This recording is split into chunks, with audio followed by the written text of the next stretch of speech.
Sexual problems of youths.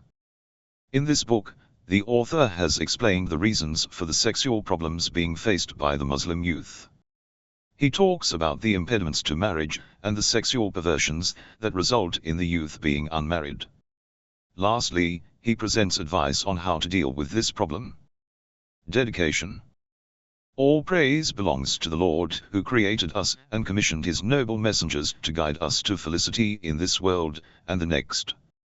I dedicate this book to my daughter, Shuri, and my son, Shahab, and invoke Allah, the Almighty, to lead and keep all youths, including my children, on the straight path of truth, and protect them from Satan and satanic temptations throughout their lives. I present the reward of my translation to the soul of my late aunt, and beseech God to give me more success in this way. I appreciate the valuable assistance of Mr. Said Athar, who reviewed and edited this book. On him we trust, and he is sufficient for us. He is the best supporter. Monia Shafir. The 24th of January, 2007. Tehran, Iran. Monia Shafir at yahoo.com, 9. Preface. For awakening the families. The parents are unconcerned and the youths are indifferent and uncaring towards the events concerned with their destiny. It seems that all prefer to forget the problems, to ignore their fear, and as called by diplomats, they follow the policy of patience and wait. Then, thousands of guiltless youths become victims of such negligence, heedlessness, and ignorance, and the society is corrupted. It is strange that thousands of societies, seminars, congresses, etc. are held every year throughout the world for investigation and review of underwater mines, various marine creatures, direction of winds and typhoons, pests of cotton ball and oat, extinction of chamois, decrease in the number of penguins, internal structure of firefly, and so on, and scientists from around the world meet together to discuss about them. On the other hand, little, if any, attention is paid to issues related to youths, who are the most active and precious human treasures of societies. What we can do? Our present world is not ruled by intellect and wisdom. Realities are not taken into consideration. The course of events and issues are mostly determined by a series of personal, regional, emotional, recreational motives or affairs dealing mostly with the appearance of the society. Otherwise, such a significant issue shouldn't have been forgotten and ignored to such an extent. Negligence of thinkers and scientists should not cause the youths and parents to forget their critical responsibility. None of the problems the youths face today is as important as the sexual problem. Regretfully, we have to admit that this problem is becoming more complicated and serious due to developing automation in life, long duration of education and specialty courses, availability of luxury to all families, and lack of mutual confidence between girls and boys. We have discussed these problems explicitly and clearly in this book, and also proposed some solutions. Although some believe that we face a deadlock in this regard, we have proved the contrary. That is, should the youths and parents decide to solve this problem, effective solutions would indeed be available. Moreover, we have discussed about sexual perversion and practical way of its treatment and prevention.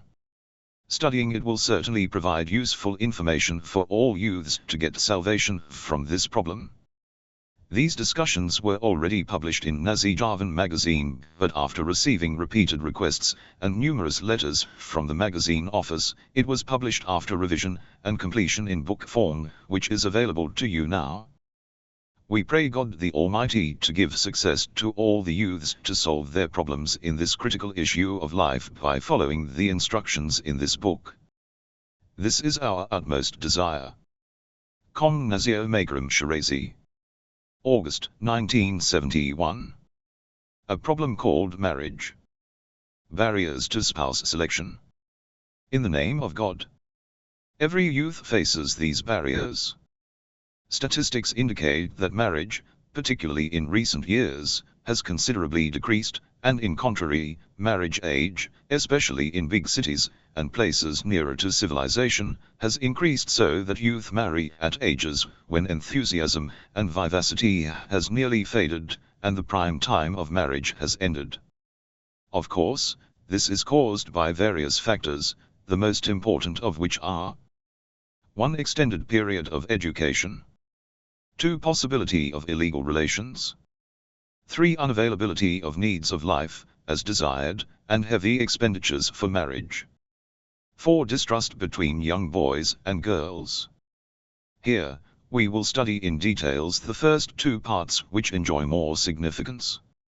Some social planners have proposed the plan of compulsory marriage without making any effort and endeavored to study about the causes of this danger and the way to encounter it.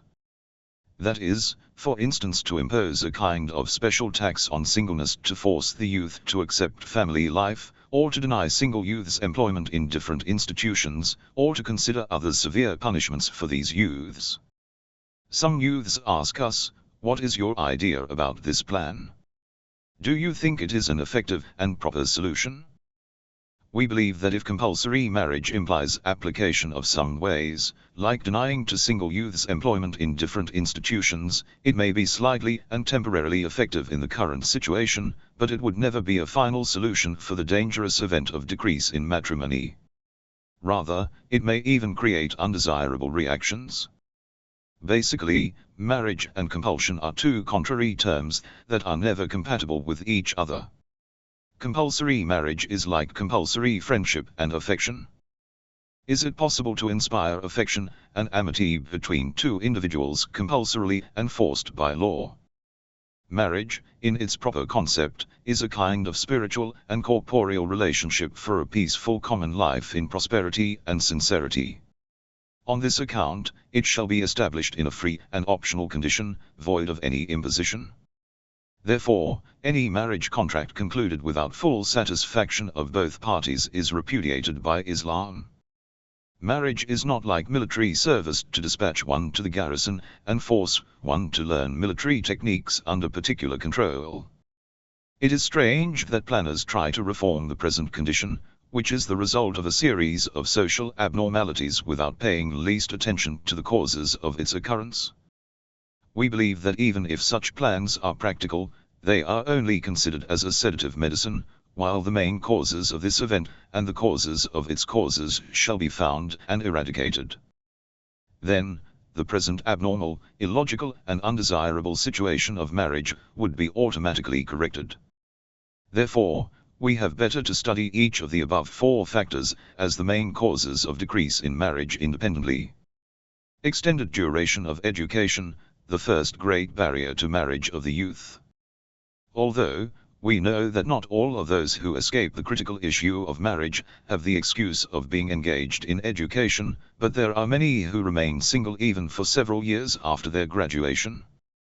However, it is undeniable that the extended duration of education is a big and important barrier to marriage of many of the youth. The educational period for most majors is more or less 18 years. So, when a youth graduates, he or she is about 25 years, and is still a youth seeking a job, if we can apply the term youth in its real sense, because he/she has passed the major part of his/her youth, and just a margin remains. It seems that in the future world, which is the world of expertise, this age may prolong and may even increase to 35 years. Now, the question is whether marriage should certainly depend on graduation even if it is prolonged and extended more.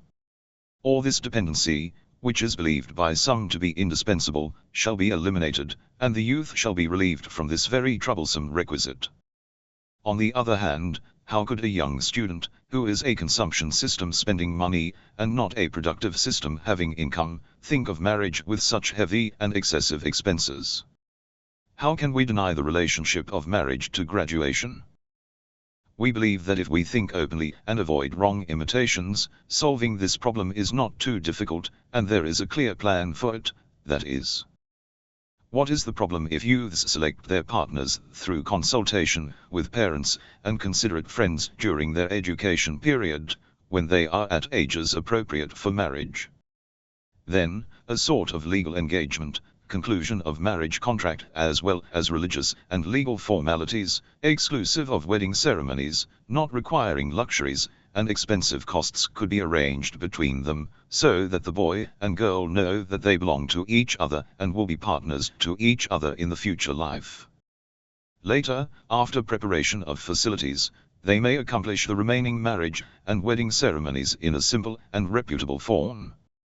The first advantage of this plan is that the youth may find a spiritual tranquility and hope, and are saved from the dreadful monster of a vague future bothering many single youths.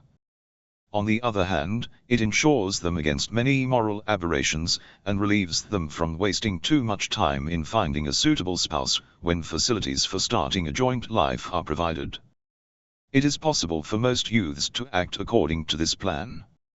If the parents are observant, the youth think properly and this plan is followed, a considerable part of their problems in this respect will be solved. In summary, the legal engagement, conclusion of marriage contract, and nomination of a boy and girl to each other, enables the youth to satisfy a considerable part of their sexual needs in this way. The engagement period involves many advantages of marriage, and compensates a major part of sexual deprivation of the youth. Thereby, the youth are secured from indecency and sexual perversions, without imposition of extra expenses on the girl's or boy's family, and free from the issue of pregnancy or any other problem for continuation of their education. The other alternative is official marriage up to the last stage, that is, wedding ceremonies, but preventing conception through numerous available ways, most of which are lawful. The major problem of marriage for young spouses is conception, which is very troublesome for the youth when they are educating. However, all these plans are only practicable if marriage ceremony is celebrated in a simple form, without extra formalities, but not the present rituals and expensive marriage ceremonies for which there is not any logical justification. This is the solution if parents and youth are really seeking prosperity. Waiting for graduation, then finding a suitable, honorable and profitable job, and provision of house, car and other equipment, and affording the high costs of luxurious marriage ceremonies results in the youth being tainted with thousands of perversions, as well as marriage at the age of 35 to 40, when one is nearer to the retirement period. This sort of marriage is exactly abnormal, lacking spirit and nobility, and it is not in harmony with the systems of man's existence and the times determined by natural instincts for marriage. Decrease in matrimony, a great social tragedy. Decrease in matrimony, reluctance of the youth to marry and preferring the abnormal life of singleness, and more accurately what could not be called life at all, is a great tragedy for humanity, which has involved man of our age along with other negative impacts of automation life. Decrease in matrimony is not tragic just for resulting in extinction or low generation, and we cannot reason that it is not a problem at present and perhaps within the next years, and on the contrary, increase in population is now a cause of concern, of course in the non-industrial countries, but not the industrial ones where population is extremely controlled. Its major disadvantage is that unmarried individuals lag behind others in view of feeling social responsibility. They do not belong to any society, and resemble those suspending and wandering in the immense space among the spheres in weightlessness. They may forget their homeland for a little purpose, and immediately fly to another part, or even commit suicide when facing problems. According to statistics, suicide occurs much more among the single than married people. Brain drain is seen much more among singles that have not made any marriage contract with the society of their home country. Most criminals are either single or live alone. In fact, matrimony prevents man from thinking that he belongs to himself and making improper decision about himself and his future, because he feels responsibility against the small society called family. Lack of feeling responsibility and lack of social relation have other evil consequences, the most important of which is non-utilization and non-mobilization of all powers and forces for improvement and development in life. Not too much power is required for earning livelihood of one for whom there is no problem how to spend his life. This is the reason why the life of single individuals is mixed with depression, laziness, indifference towards obtaining and preserving life facilities, and activation of their genius. Many weak-kneed and infirm who are unable to earn their own livelihood and live as burdens for the society when they are single, change to decisive, serious, firm, agile and observant persons after marriage.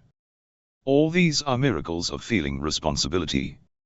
Emphasis made in Islamic resources indicating that wife is accompanied with sustenance may refer to the same concept.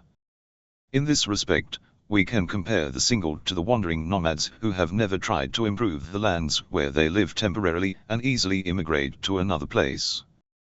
From the moral point of view, the single will never be perfect men, because many moral aspects, such as loyalty, forgiveness, manliness, affection, kindness, dedication and gratitude are realized in the family and joint life of the spouses and children.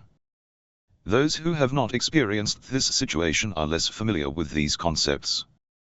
It is true that undertaking the responsibility of joint life after marriage is accompanied with many problems and obligations for man, but is it possible for one to find perfection without facing problems and discharging responsibilities?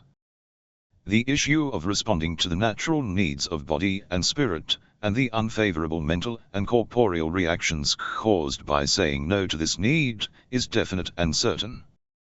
Taking into account these undeniable realities, we have not exaggerated if we call tendency to singleness and continuous decrease in marriage a social tragedy. On the other hand, the question is how we shall deal with the stalemates and strenuous problems that youths may have for fulfillment of this natural and social obligation. Is it still possible to fulfill this great and sacred obligation on time even in the present conditions of machine life, undue expectations, disagreement between parents and youth, educational conditions, unemployment and distrust of youths on each other? These points shall be carefully examined, and the final resolution of this social dilemma is impossible without solving them. The point that shall be necessarily taken into consideration here is that the current messy situation of marriage and its concerned problems are in fact what we and our society have created and imposed on ourselves. It has not rained from the sky or sprouted from the earth.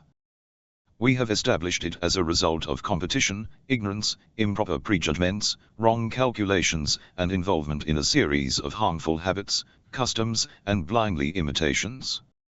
Therefore, if we decide, we can change this situation, and establish a new plan based on realities and noble concepts of life, not based on imaginations, conjecture, and wrong imitations. There is no stalemate, no miracle is required, and correction of the current situation is not impossible. Possibility of illegal relations is an important factor for decrease in marriage. Today, social life is not in a normal and proper form in most parts of the world, one example of which is decrease in marriage and preference of abnormal life of singleness by the youth. As we have already explained, in addition to decrease in matrimony and expansion of singleness in the human generation, it is deemed a great disaster for human society in view of creation of a sort of life system without feeling responsibility, cut off from social relations, indifference to social events which are definite results of a single life. If we add the moral aberrations in which many singles are engaged, the significance of this social problem will become more evident. Now, let us study the main causes of this dangerous social event. Undoubtedly, this abnormal situation is not the effect of one or two causes. However, some main causes attract more attention, one of which is the issue of proliferation of illegal relations. On one side, due to the facility of these relations for many youths, a woman has been changed to a mean, cheap and even free of charge being who is easily accessible. In this way, she has lost the value, significance, and prestige previously rendered to her in the society, and she is not a precious and dreamy being attracting the youth to her anymore. Women's increasing nudity in the modern world has contributed to her raunchiness.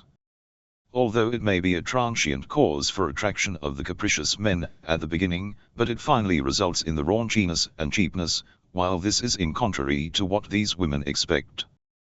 On this account, in the current societies there is no trace of those pure, sincere and passionate loves which existed in the past, because man always finds fervent love to what is not easily accessible, and it is nonsense to love a mean, cheap, and free of charge being. What to say about fervent and fiery love?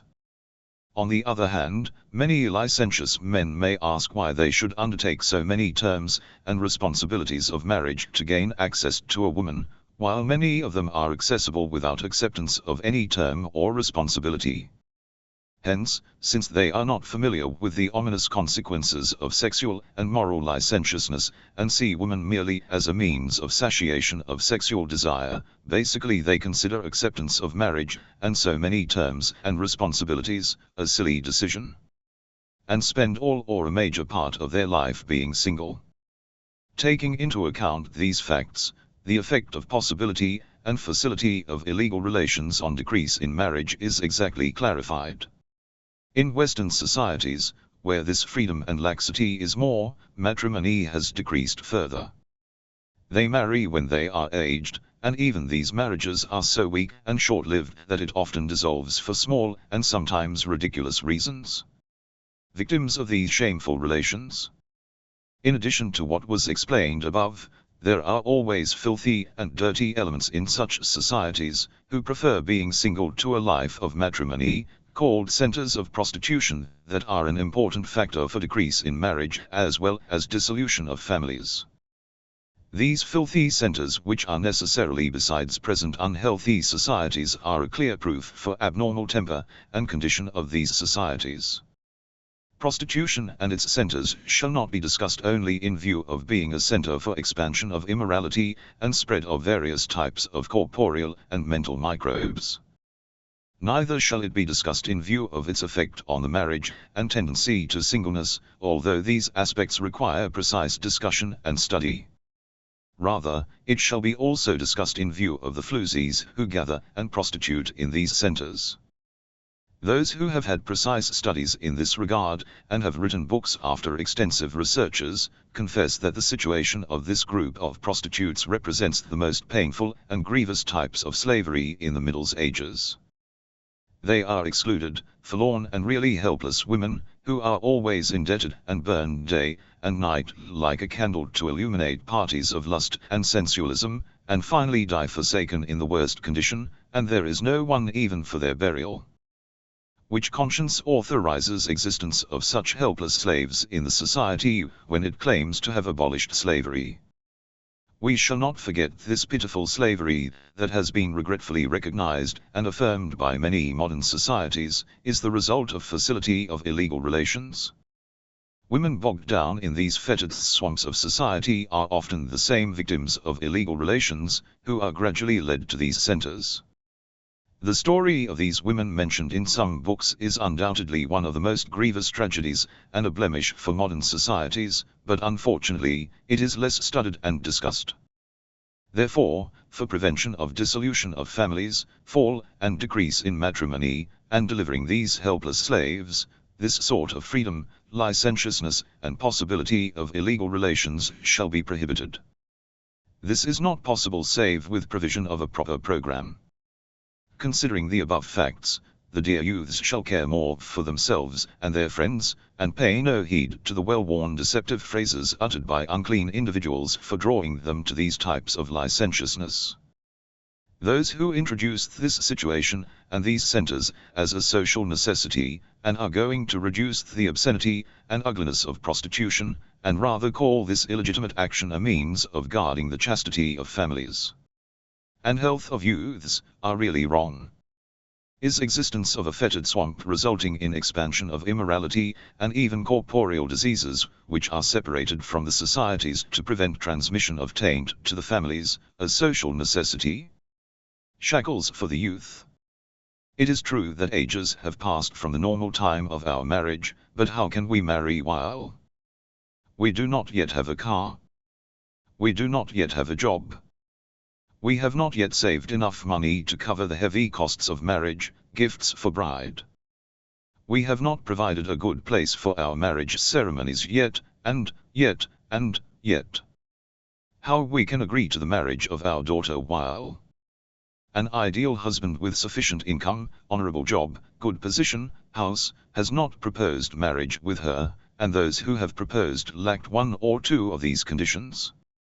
Moreover, we have not provided required home appliances for her yet, and 2 or 3 of them, such as carpet, furniture, refrigerator, washing machine, iron, vacuum cleaner, sewing machine, are not provided yet. Of course, in this situation, marriage of a girl is nothing save disgrace. God may not forgive our society that has chained us so.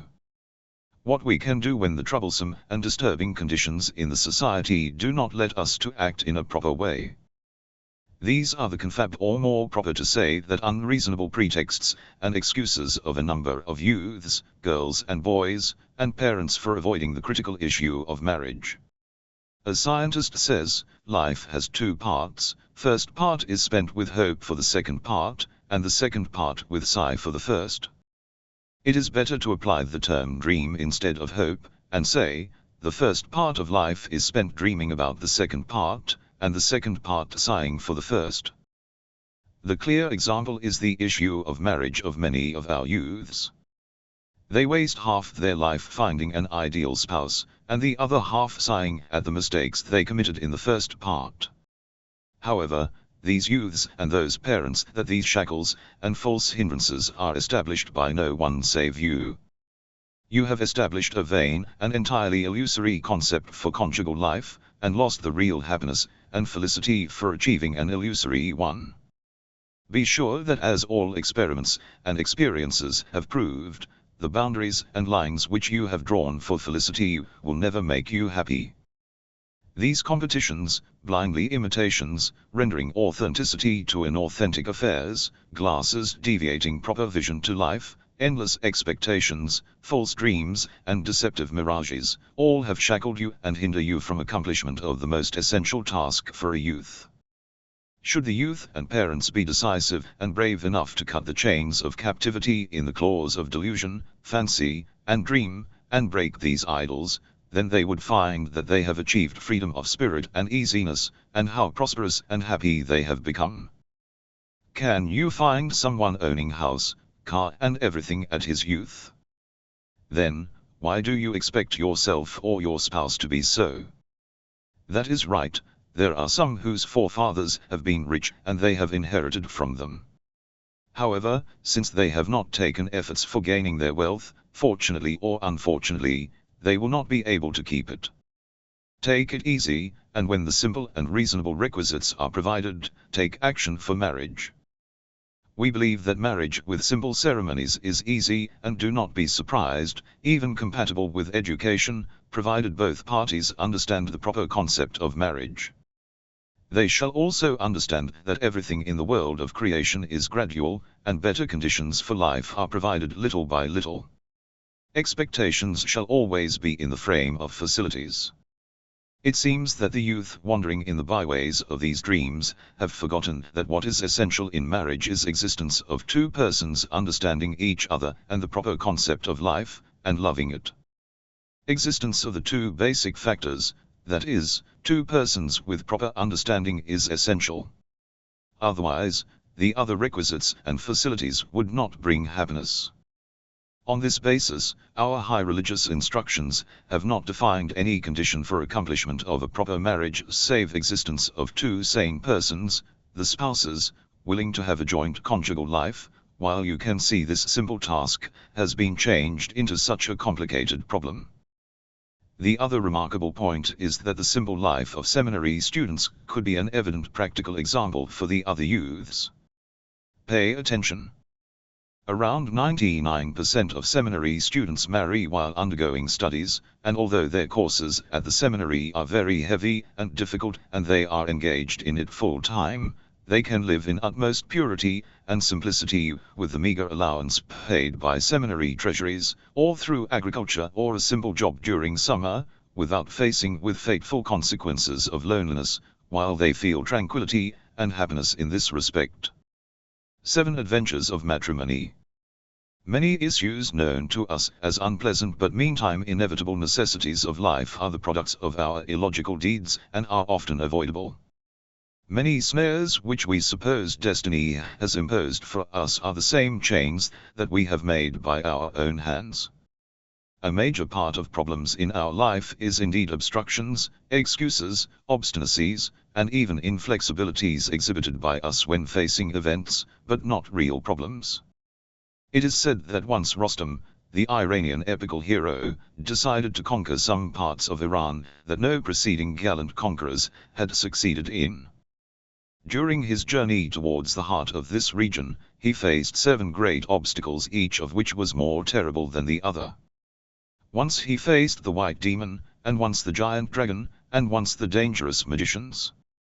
Finally, he passed them one by one with his strength and skills. He passed the 7 stages, 7 adventures, and overcame them. Ferdowsi, the Iranian epic poet, has described and versified the story in Shahnameh with attractive delicacies.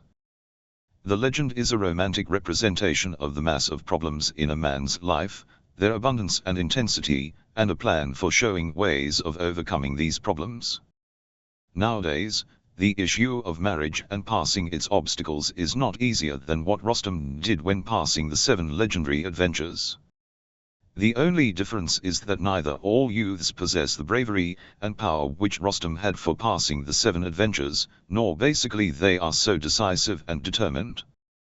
As mentioned, no other social issue has so deviated from its original and normal form, with such harmful and disturbing embellishments, like marriage. The groans, complaints and clamors of the youth and parents for the huge costs of marriage are mostly for these additional formalities.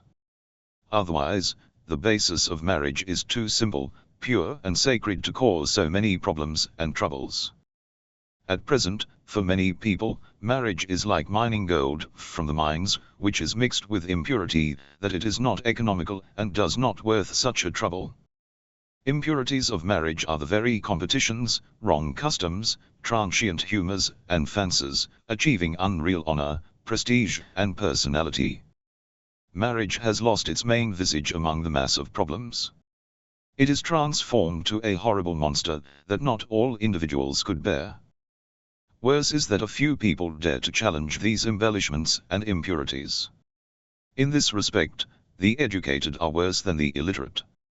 Now, people are weaker and more disabled in this challenge as compared to the past. Many people satisfy themselves with the wrong reasoning that a man marries once during his or her lifetime, and could not celebrate it simply, or let us realize our last desires, whims, and internal tendencies. They ignore that when this wrong reasoning becomes popular, it changes into the greatest hindrance for felicity and happiness of the youth. The youth shall pass the 7 adventures of this long way just with their heroism, like Rostam, and break these magic spells. This involves 7 adventures, including 1. Unlimited and dreamy expectations, the expectations of girls from boys, and boys from girls, and parents from both of them. 2. Raising undue embarrassments, by many of the parents, families, relatives, and friends. 3. Heavy dower sum. 4. Extra formalities, for wedding ceremonies, and the dangerous competitions. 5. Petulance for being in the same and equal position and rank by 2 families. 6. Fiery loves, which are uncontrollable and at the same time unconsidered. 7. Excessive obsession, and lack of confidence and trust on each other in the future. When we reflect on these 7 problems, we see that most of them are not concerned with the issue of marriage, but to its embellishments. For instance, consider the issue of matching and being equal in rank, which is a great hindrance for marriage of many youths, while it is only a mirage. A 30-year-old man who introduced himself as an oil engineer, and agreed that he has a good salary, complained and groaned for failing to marry yet. He said, "I cannot select a wife from any family, because I shall find an honorable and prestigious family in the equal rank with me. However, when I find such a family, they propose such terms, conditions, and expenses for marriage, that just an electronic brain can calculate it." I asked, "If you mean sufficient education and knowledge by prestige, honor, I can introduce you to many families having educated and able girls, ready to marry with those like you." If you mean having high human attributes, moral values and/or interesting in physical and corporeal privileges, still there are many of such girls among the middle class, but noble and honest families. But I do not think you mean any of them. By an honorable and esteemed family, you may mean that her uncle shall be a general director or general manager, and her parents shall be rich, and have an expensive house and car. Is it true? I found that he meant the same. I said, then, making such a big mistake for evaluating prestige based on these affairs, and not humans' actual privileges, it is not a surprise if you are in such a trouble. It is interesting that in our Islamic traditions, being equal in rank with a wrong concept prevailed at that time among tribes and social societies, has been strongly condemned, and Islam has introduced faith for women and men, girls and boys in the same and equal rank. We read in Islamic traditions, a believer from any family, race and social class is in the same rank and position as the other believer. Therefore, if the delusive ideas about class life and social ranking are eliminated, and both parties like each other for what has a human, logical and rational value, not for the positions of uncles and families, wealth, car and property of aunts, the problem will be surely solved. This applies to many other hindrances for marriage as well. Strict parents. These parents endanger the future of their darling children seriously. Many parents who have spent their own youth, with all its problems and troubles, and are unaware of the storm existing in hearts of the youth, both girls and boys, for proper satiation of their sexual instincts, are very cool and/or strict for the marriage of their sons and daughters. Their coolness and strictness, both branching from a single mental origin, are sometimes so that they call 1 year and 5 years delay a simple event and short term. They ignore that even a month or several days of delay in critical situations may change the fate of a youth. It is not clear why these parents do not remember their youth. Why they have forgotten so soon the storms and passion of youth before their own marriage. Why they do not suppose themselves instead of their young children. However, their self-comparison, assuming the youth as cool as themselves, is very dangerous and even costs too much and sometimes leads to insanity. One of the major causes of escape of the youth from family, suicides, perversions and diseases is lack of attention to this reality. It is particularly true for the virtuous, chaste and faithful youth. Parents' negligence of such youth is unfair and far from realism and far-sightedness. Indeed, the problems of marriage and its concerned responsibilities often cause parents to unknowingly ignore their understanding about the situation of youth and the crisis of their sexual instinct, or persuade themselves that its time has not come yet. Sometimes, the painful consequences of this negligence will entangle them for the whole of their life, when there is no way for compensation and remedy. The strictness of parents in selection of spouse for their children, their baseless and sometimes ridiculous terms and conditions for their marriage, originate from lack of recognition of necessity. When one recognizes the necessity of something, he imposes lesser terms and conditions for it, and chooses principle of forbearance and connivance as the basis of all discussions and decisions. On the contrary, lack of recognition of necessity makes one inflexible and choosy. I read in an article that some of the strict and fussy individuals even smell a car like meat or vegetables when buying. When they smell a car for buying, what would they do in selecting spouse for their daughter and son? It is surprising that most often such parents are trapped in such problems they never expect. The psychological reason is that only dishonest and ostentatious individuals can attract their attention through show-off and boasting. Otherwise, healthy and normal people can never be so, and they can never win their hearts. It is true that one should select his or her spouse carefully, and selection of a life partner is not like buying a cloth. However, there is a big difference between carefulness and strictness and obsession. When it seems that the other party is qualified for marriage, and investigation of the informed individuals confirms this reality, one should take action without any doubt, and just seek assistance from God. Then, the result will certainly be good. According to the emphatic Islamic instructions for early marriage, as well as the command of intellect and extensive experiments of the informed, all parents are advised to avoid coolness and undue strictness, not to neglect the dangers caused by their strictness and coolness, and not to endanger the future of their dear children. It should be remembered that the sexual instinct of youth is so powerful that negligence and carelessness about it may result in any sort of explosion. Man's history and the daily life of men indicate that dangers caused by explosion of this instinct are unique and the most important and deep-rooted. Who should select, the youth or parents? This was my selection and that was my parents' selection. This strange story was published in newspapers, while there are so many similar cases. An 18-year-old bride who took off her bridal dress a few minutes before conclusion of marriage contract, and after wearing a man's dress, she jumped from the window to the yard and escaped. Then, she went to a bathhouse in Namak area, and cut her vein, but soon she was transferred to a clinic, and was saved from death. Later, she explained her story to police as follows. I was studying in the high school last year, and was engaged to a young man whom I had selected. Last year, while reading the newspaper, I saw his photo and learned that he was arrested for stealing jewels. I called his home, and after investigation, I found it to be true. A month ago, one of my father's friends proposed marriage to me. He was a rich man of 40 whose wife had recently died.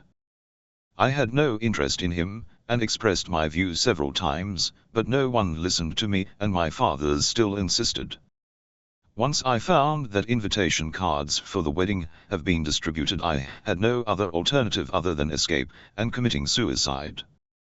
There are two contradictory attitudes if marriage shall be approved by parents and the elders of family, or this critical issue shall be left only to the tendencies of the youth, without any intervention. Let us first become familiar with both groups, and then find a proper way through inspection and study. One group of youths says, do our parents want to select a spouse for themselves that they should approve it? Everyone should select his or her own partner in life. Supposing that a girl is a heavenly angel in view of our parents, but she is worse than a monster if we do not like her. Studies conducted by many social scientists and judicial authorities indicate that most marriages that end in divorce are those made in young ages, when choice of parents had been the only criterion. Basically, an adult does not need any custodian or administrator. Suicide and running away of many girls and boys from the family is the result of this big mistake of parents, the example of which could be always found in newspapers. If the youths were unable to distinguish right and wrong in the past and could not recognize what is expedient for them, today it is not so, and all of them know everything before maturity. The mentality of parents is often outdated and not compatible with the spirit of time, and thereby, they cannot understand the preferences of a young girl or boy. In brief, the parents should not intervene in this critical issue, and they should leave it to the taste, creativity, and idea of their children. On the other hand, parents say, even Plato and Avicenna were not perfect in their youth.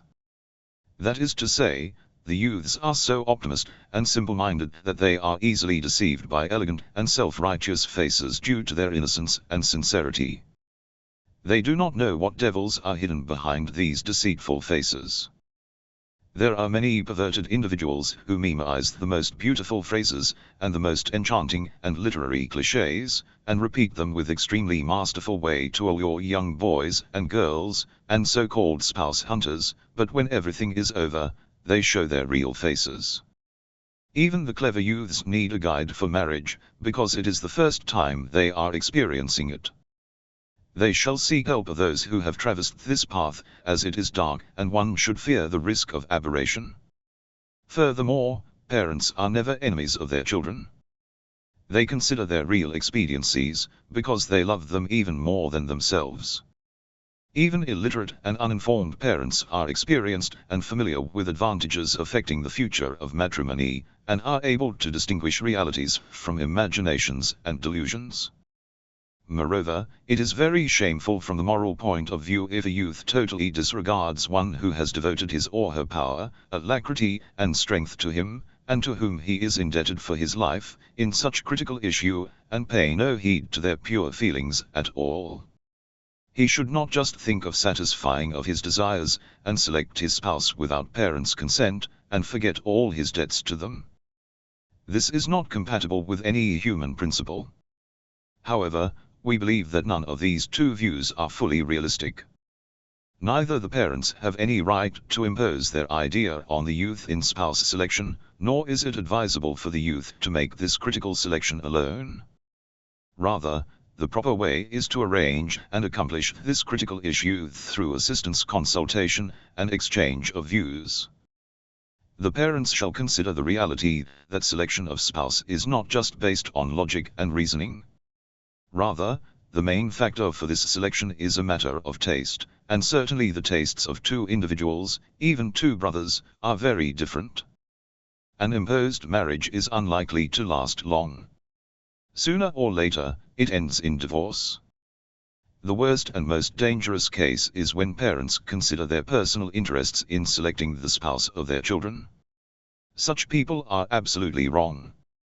On the other hand, the youth should know that the fervor of youth casts blinds his vision, and he sees nothing except goodness in that situation, and ignores all faults. The sympathetic parents and well-informed friends would help them with their intellectual contributions in this critical selection. Even the powerful youths are not needless of the assistance of their friends, relatives, and parents in the crises and events of life.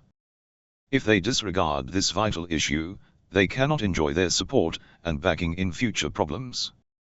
So, it is necessary for them to earn their trust and confidence. From ethical point of view also, they should obtain the consent of their sympathetic and kind parents. Islamic laws instruct, particularly the virgin girls, to first obtain their parents' satisfaction, father as an obligation.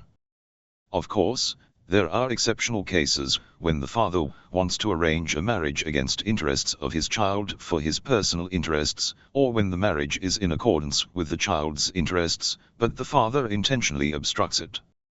In none of these cases, his opinion is valid, and it is not obligatory to obey him. Fiery loves. A danger in the youth's life. Many words have been expressed for love, magnificence and splendor of love, or insanity and disease of love, describing it with different and contradictory phrases. Some great writers have eulogized it, saying, "Love is the officer of life and eternal felicity." German Goethe. "Love is the architect of the world." Hesse. Toman Mann speaks about the miraculous effect of love, and believes, love strengthens spirit and keeps man cheerful. A number of great Eastern philosophers have transcended others and believe, any movement and motion, even the motion of cosmos and spheres in the transcendental world, is caused by a sort of love. If we interpret this term, in its extensive and general sense, that is, any sort of extra affinity and attraction, we shall approve their sayings. Contrary to so many interesting interpretations and explanations, another group of writers and philosophers have applied the most offensive attacks and accusations for love, and have reviled it at the level of a hateful disease. One of the well-known Eastern writers says, love is a chronic disease like tuberculosis, cancer, and gout, which a wise man should avoid. Others, like the famous astronomer Copernicus, has said, if we do not call love a sort of insanity, at least we can say that it is an extract of disabled brains. Finally, some like Carlyle have rushed on love heedlessly, and believe, love is not only a sort of insanity, but also a combination of several sorts of insanity.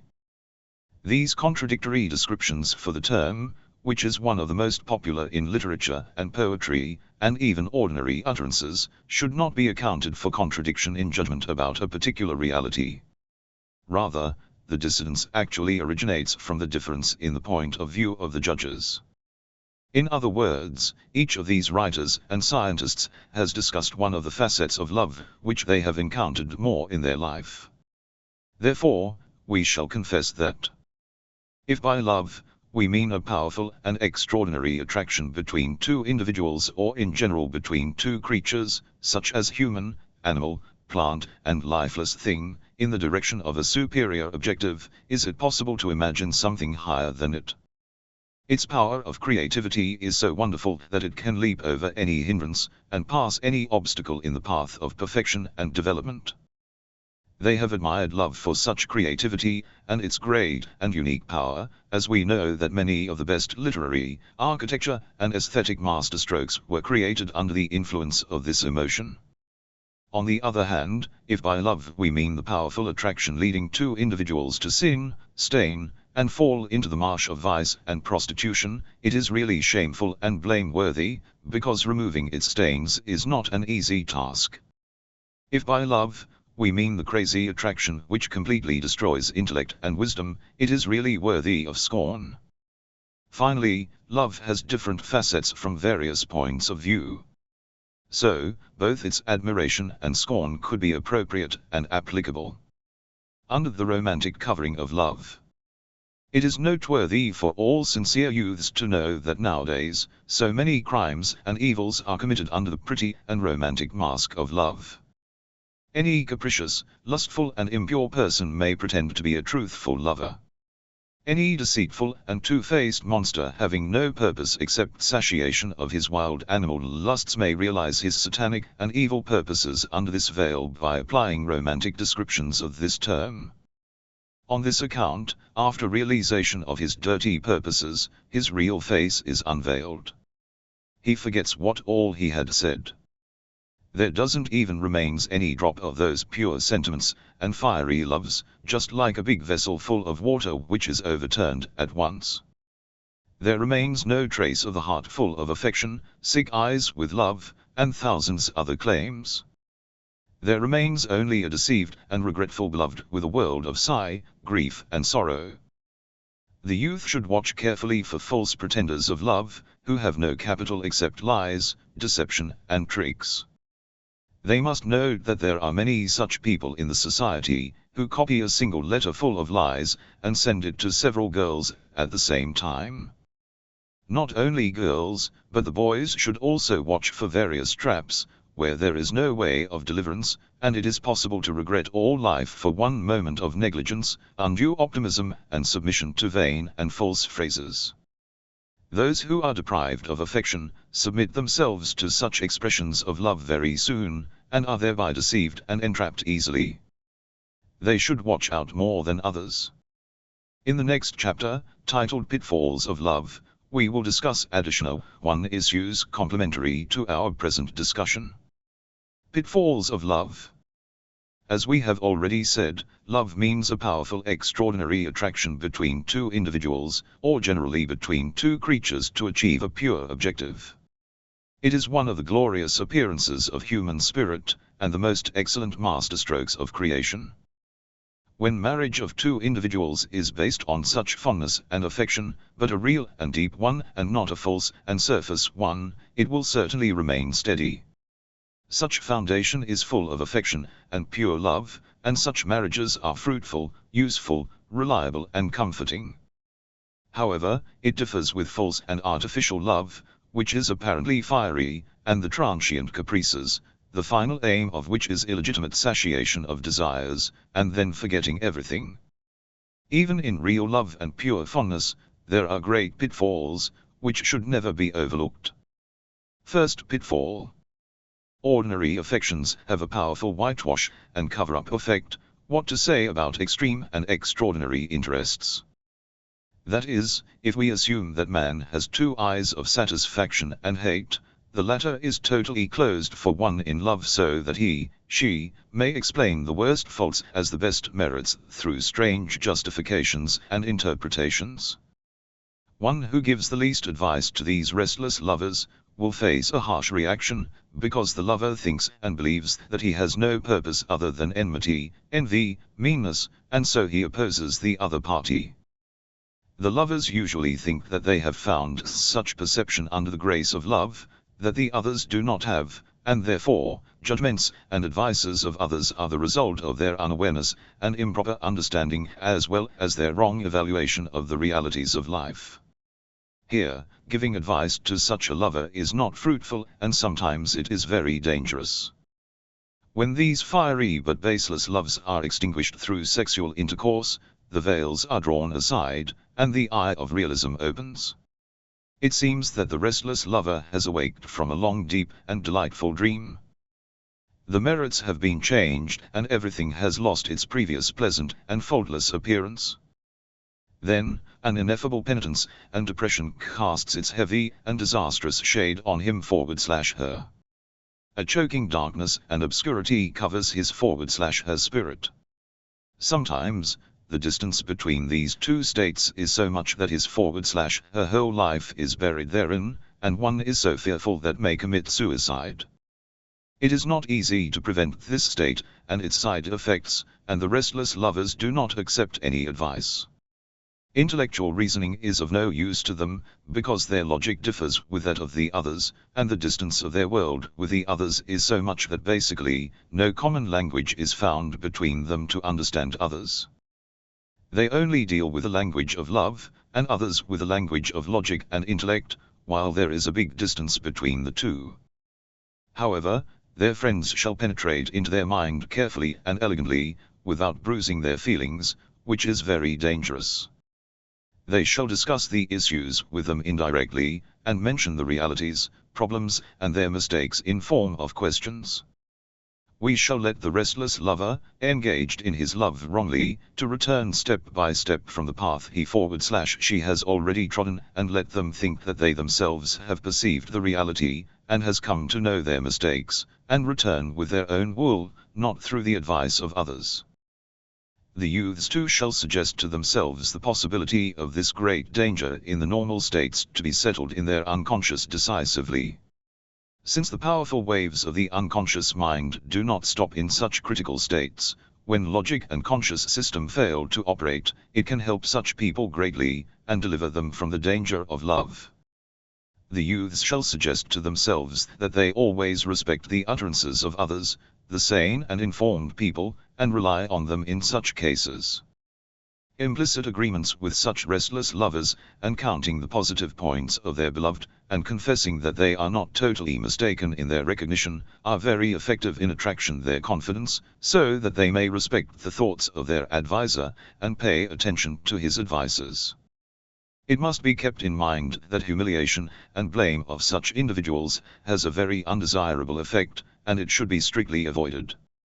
Moreover, it is ungenerous and unfair to blame and rebuke those involved in such a dangerous situation. Wild love. Love was wild and bloody from the beginning. Writers and poets have always called love wild. Love, particularly a fiery one, it may not be called love if not fiery, does not recognize any limit or boundary. It transgresses social obligations, disregards moral concerns, and is never compatible with prudence and advice. That is why it is said, when love enters from one door, wisdom escapes from the other. We have often found the story of love and wisdom and their conflicts in literary works. That is why Carlyle, the famous British philosopher, rushes on love carelessly and calls it a sort of insanity or a combination of several types of insanity. Otherwise, the magnificence and splendor of love, when it is applied as a powerful and creative factor, in the proper and legitimate way, is undeniable. Love is known to be accompanied with infamy from the past, and there are popular stories about infamy of the lovelorn lovers among the past and present people. Here, it would be better to have a short discussion about the mental causes of this issue, and find the source of this particular mental state, which is one of the requisites of love. Love is like a fire which kindles the entire being of the lover, and changes all to its tint, that is the color of fire. As if all faculties of the lover's being are transformed into a single power, that is, the power of love. In fact, the power of love is indebted to general mobilization of all powers, and their focus on one point. Man's various intellectual, emotional, and instinctive powers originating from his being are like tributaries of a big river flowing in courses by virtue of the requirements of different lands. Obviously, if all the streams joined in one single course, the other lands dry up, and the single course floods. On this account, the restless lover has no feeling and thought except the hot and fiery emotion of love. He always talks about the beloved. He seeks the beloved with all particles of his being, and any event with the least relation links him with the beloved in the form of a powerful association. The dangerous stage starts from here when love does not accept any control, and the lover's being surrenders quickly and entirely to a powerful and plunderer host like a vulnerable and defenseless city. At this time, if sympathetic individuals do not help and support him, and do not guide him to the proper and legitimate way, he may take any action, because he is indifferent to everything, infamy and fame, sin and purity, except the attainment of the beloved. He neither thinks of the morrow nor his reputation, or friends, relatives, or the social and moral obligations and customs. Of course, he is attracted to everything unaware and without any ill will. Even though he may lose the result of his past life or the entire future product in this transaction. When he wakens, for impulsive loves, it happens shortly after sexual intercourse, he feels a rush of grief and sorrow for what he has lost and what he has done. The dreadful regret for the past weighs on his mind and heart, but unfortunately, it is often too late and of no use. The regret and awareness may be felt in the prison after committing a crime, or cutting off social relations, and escape from home, parents, and friends, living in solitude and or resorting to the centers of corruption and addiction. The youths should beware of this big danger, which can begin with a glance. They should control themselves in the primary stages when it is controllable, and avoid the risky area. They may forget the beloved through choosing healthy entertainments and hobbies, full-time engagements in various educational, sports, and similar activities, and should avoid associating with the ignorant and aberrant friends who kindle this fire, and think upon the evil consequences of this process.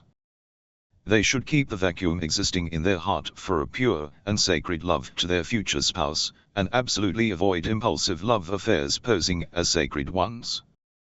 At this stage, their friends have an important responsibility to awaken them through friendly, endearing and empathetic ways before losing the opportunity of acceptance of advice and admonition.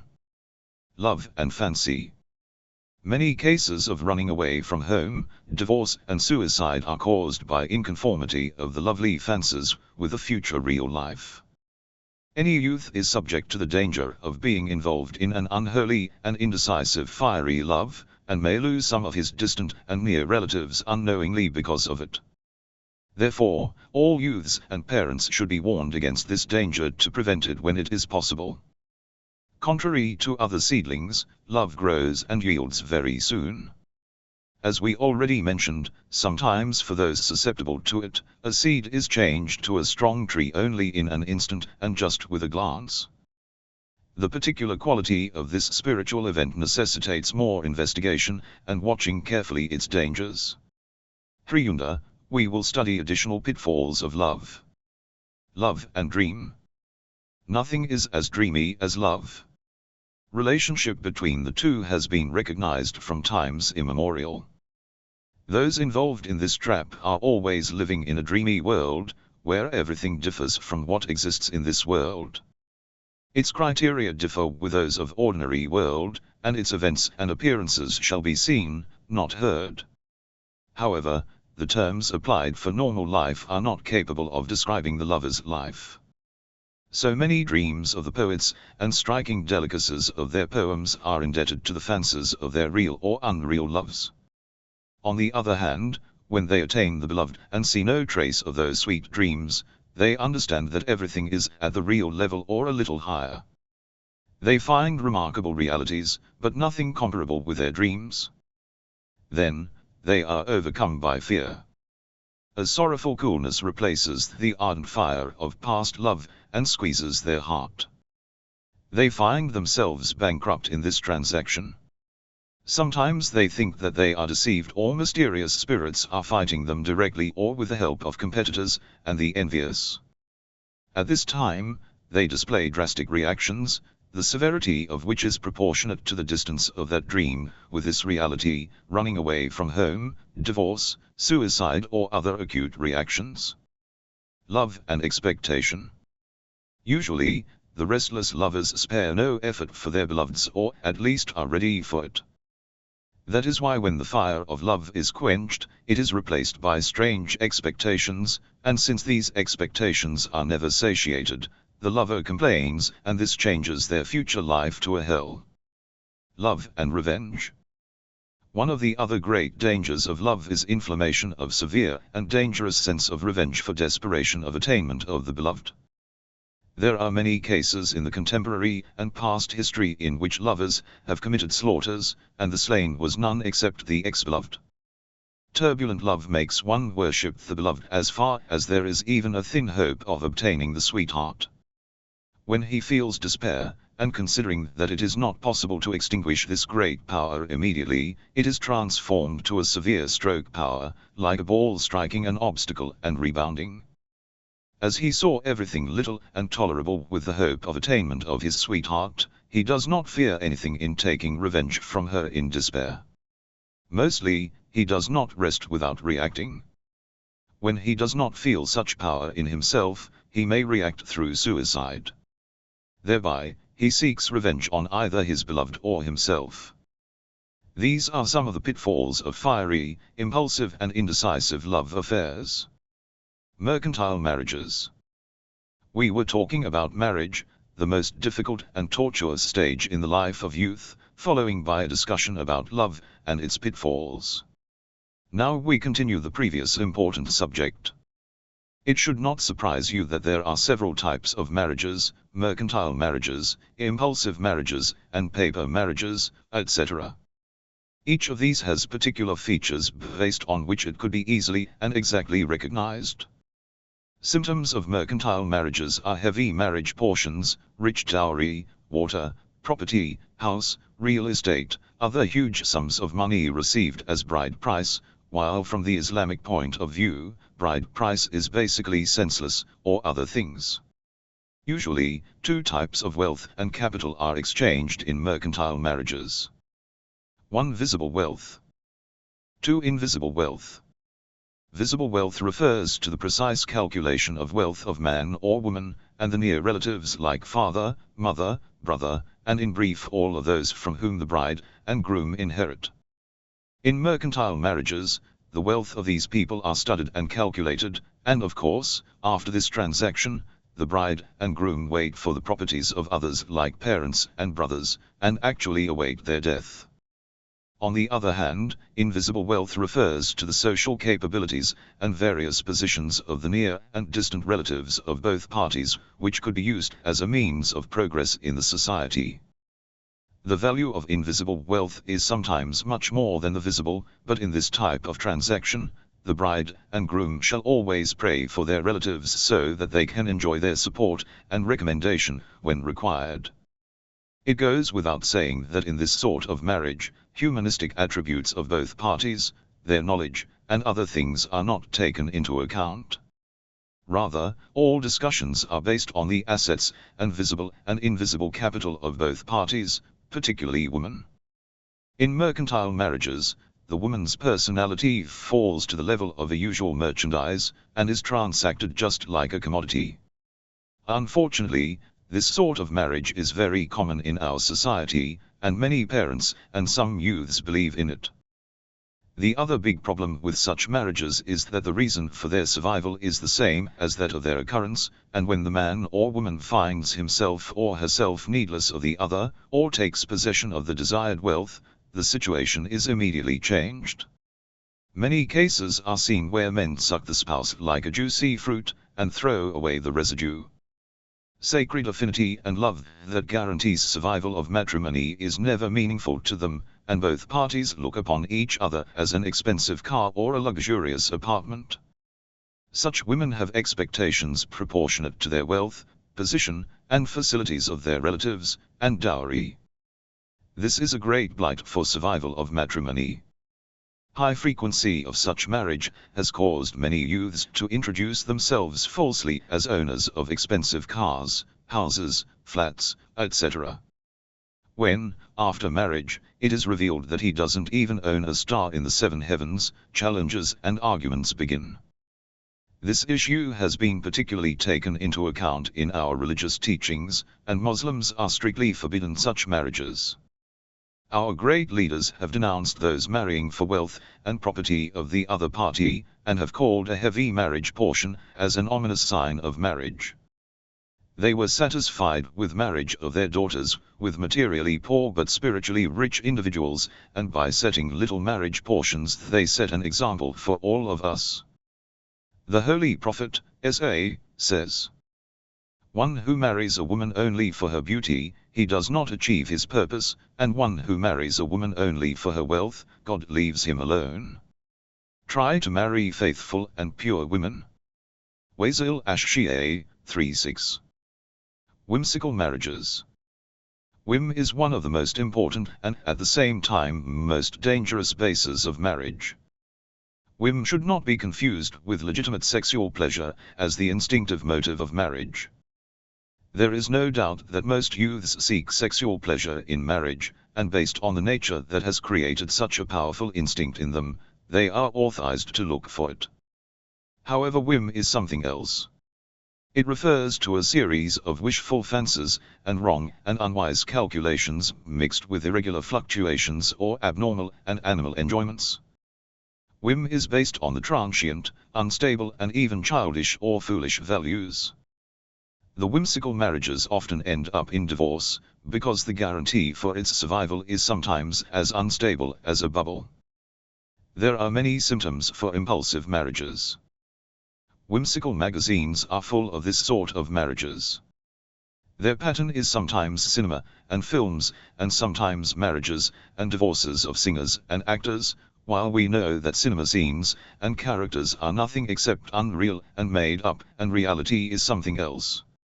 But the capricious individuals take all of them seriously and base their life on these mirages and bubbles, and cause sufferings, discomforts and teasing others as atonement for these transient caprices. Marriage with football. Recently, there was an interesting and at the same time regrettable news in the dailies. A woman had filed a case against her husband. She complained that her husband loved football, and he attended all soccer matches. If unable to get a ticket, he shall definitely watch it on TV or listen to the radio. When watching football on TV, he forgets everything, even his dinner, sleep, wife, and child. All the time he likes to talk about football, and nothing else. He should have married football, instead me. I am tired of my life. However, this lady, who is the mother of one, does not know that her husband has married her for football. As she confesses, when she had gone to watch a soccer match, she saw him cheering the same team as her. Later they got to know each other more and then finally married.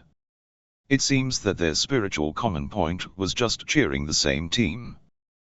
Do you know what was the reply of her husband against this complaint? He said, "I am thus. You can stay and tolerate it, or take divorce and leave me." Paper marriages. Another sample of whimsical marriages is that which begins from magazines and dailies. For instance, one may read in a daily, "I am a 29-year-old lady. I am centimeter tall, centimeter at the waist, dollars of monthly income, interested in music, dancing, sport, picnic. I am willing to marry a black man with centimeter tall, handsome." This advertisement may attract his attention, and since he finds himself and the lady eligible, he contacts her through the magazine, and they marry. Soon they would begin to think why they contented just with physical specifications, and neglected the humanistic attributes, which are the main guarantees for fidelity and continuation of marriage. Some marriages are a mixture of impulsion and trade, and naturally include the problems and faults of both kinds. There is also a sort of political marriage, but we would be better to leave it unexplained. Our great leaders have stressed on the spiritual, mental and moral privileges of the spouses, and thereby called family training, nobility, spirit of dedication, kindness, sincerity, chastity, virtue, and faith, as the most important factors. Once our holy prophet told his companions, "Avoid the beautiful plants growing in the contaminated and foul lands." The companions asked, "What do you mean by these plants?" He answered, "I mean those beautiful women trained in impure environments, and tainted families, and lacking moral privileges and merits." Sexual perversions.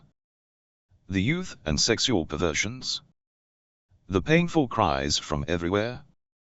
We know that youth is a period of crisis of instincts, especially sexual instinct. If this instinct is not guided properly, it would have the worst stroke on the felicity and happiness of the youths. Their creative powers will be spoiled like unopened buds, and their ingenuity and innovation, which could be the source of numerous honors for them or the society, will be certainly wasted. There are so many victims involved in the ill consequences of improper leadership till the end of their life. We have received numerous letters from the victims, revealing a part of this dreadful mystery. The letters include untold mysteries, dreadful and awful events, the writers of which have sought and cried for help and assistance. In fact, we too were not so aware about the expansion and significance of this danger, but receiving these information, we have to do our best to awake the youths and warn them of the main points of the danger. We request the Almighty God to help us and them in this regard. First, let us quote the exact text of some of these letters for you. First letter. Since you had written in your articles that the youths can explain to you their problems in different issues, I decided to write this letter. The problem from which I am suffering, and is driving me to destruction, is related to sexual affairs, and the tendencies, which I will explain to you. I am 23 years old.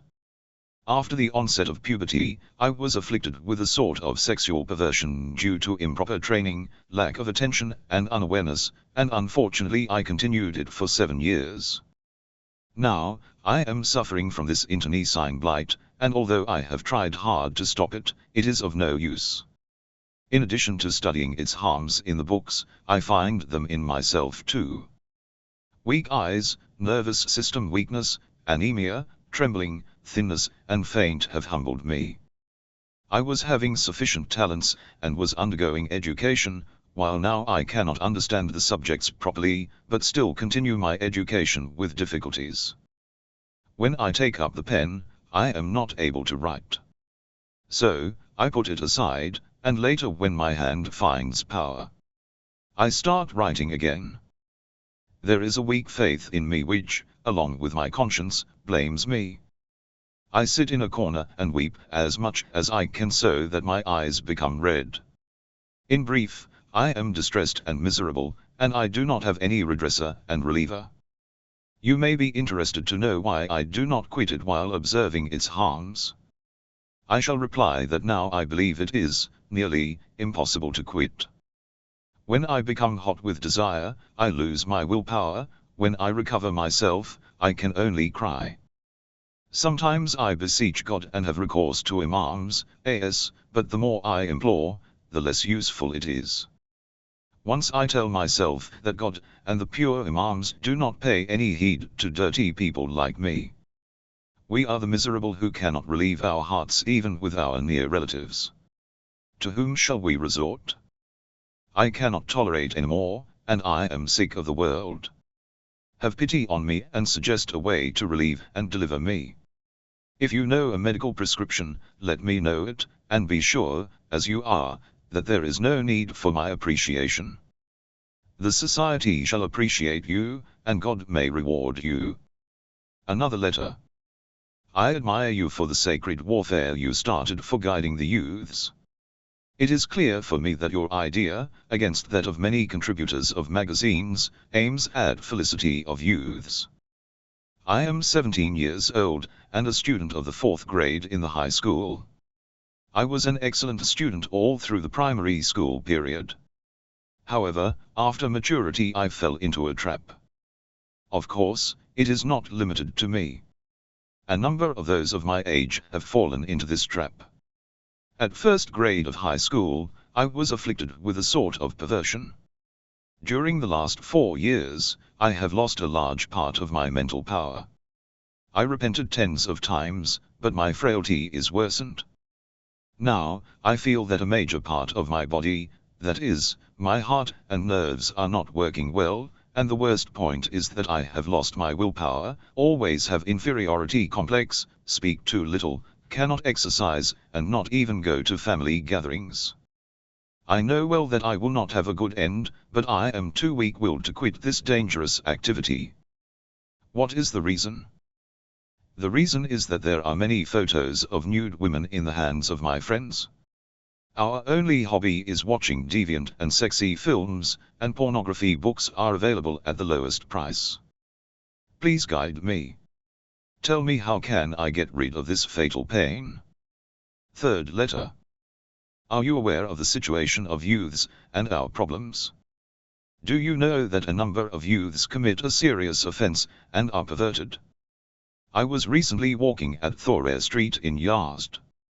Once, I saw a young man about 25 years, having a dull body and blind in the eyes, walking with the help of his younger brother. I went to his brother, with whom I was familiar, and asked, "Who is he?" He replied, "It is my brother." I was astounded. I said, "What has happened to him?"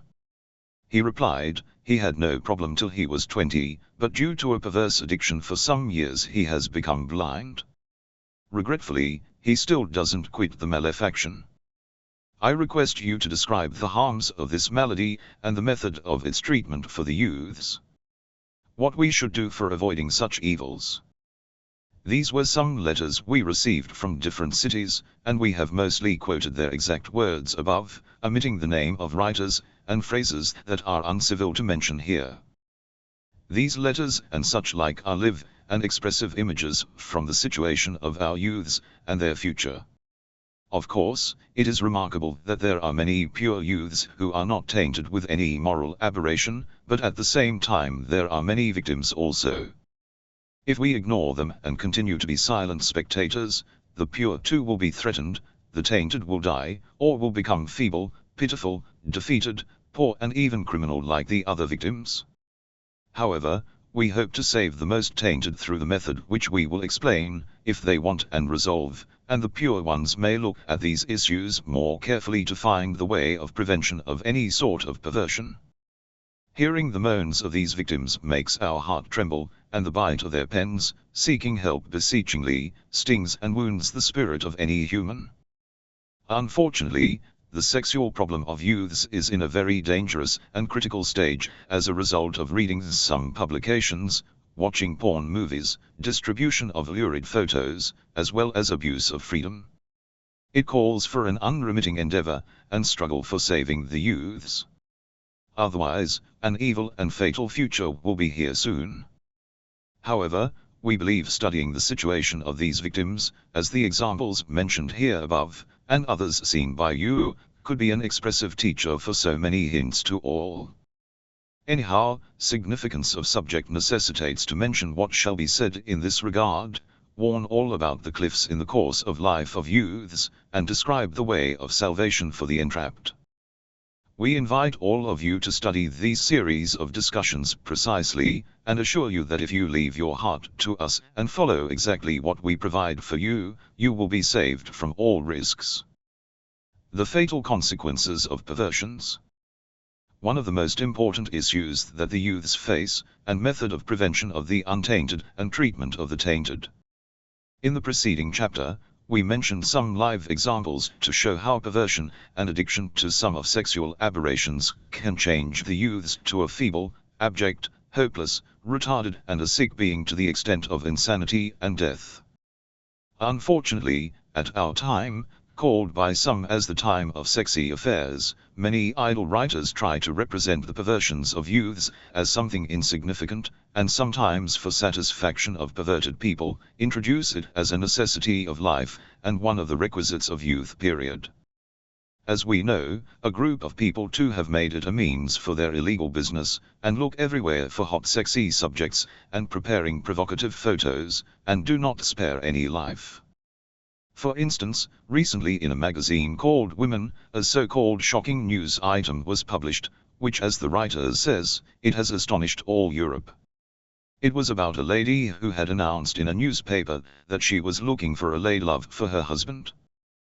They select news, which is most probably developed by themselves, as an effective promotional means for increasing circulation of their magazine. Now, what is the result of publishing such news, with so much embroidery for the society, except scandal and perversion? Even some sociologists, psychologists and physicians are not excluded from this sexual wave, and try to represent it as natural and harmless. A group of people, who believe in the painful and ill consequences of licentiousness, talk about prevention of these issues in such a way that it does not help to solve the problem and treat the afflicted.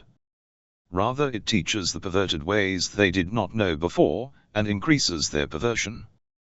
All these factors have caused the issue of sexual perversion to become an extremely complicated and a terrible problem, such that it is not possible to eradicate it easily. It calls for attention, budget and precise plans. Harms of masturbation. However, the youths shall tear the curtains of ignorance and malefaction covering the most sensitive facts concerned with them through their wisdom and intellect, and instead of escaping from perception of reality and resorting to subjects with no effect except narcotization and perversion of their thoughts, they shall review the sensible and clear realities and see the end of these fatal perversions with their own eyes. First, we narrate the testimony of some physicians and researchers who have investigated such issues. Then, we will analyze the psychological and social causes of sexual perversions, and afterwards we will describe the way of eradication of these shameful addictions. A famous physician narrates the observations of a number of physicians in his book on the harms of the shameful habit of masturbation as follows. Hoofman says, I saw a 23-year-old young man addicted to this evil habit since the age of 15. He had become so weak that his eyes were too feeble even to read a book. He had headache and was hysterical. He was dizzying like a drunken, and he felt a deep pain in his eyes.